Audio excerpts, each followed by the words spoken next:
আমি বাইম মাছ রান্না করব।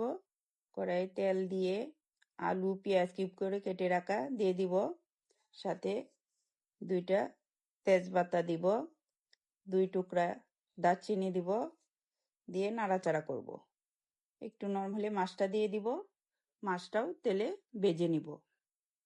পেঁয়াজ আলু মাছ একসাথে ভেজে নিব। ভাজা হলে এখন টমেটো কুচি দিব, টমেটো কুচি দিয়েও নাড়াচাড়া করব, একটু নরম হবে, তেলেও ভাজা হবে। তেল নাড়াচাড়া করার পর আমি বাকি সব উপকরণ মশলাগুলি দিয়ে দিব। এখন দিয়ে দিব লবণ, পরিমাণ মতো লবণ দিব। এখন দিব আমি শুকনো মরিচের গুঁড়া 1 টেবিল চামচ। আমি মরিচের গুঁড়াটা সাধারণত আগেই দিই, দিয়ে নাড়াচাড়া করি কালার আসার জন্য, দেখতে ভালো লাগে। এই দেখেন কালারটা চলে আসছে।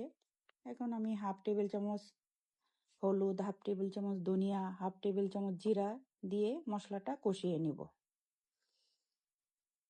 একসাথে সব কষিয়ে নিব। মশলাটা তেলে ভাজা ভাজা হয়ে গেলে আমি কাঁচামরিচ চিরা দিয়ে দিব।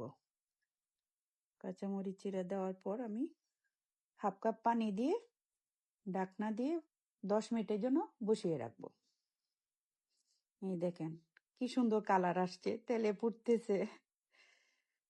খুব সুন্দর, আমার তো দেখতে অনেক ভালো লাগতেছে। এখন ধনিয়া পাতা দিয়ে দিলাম।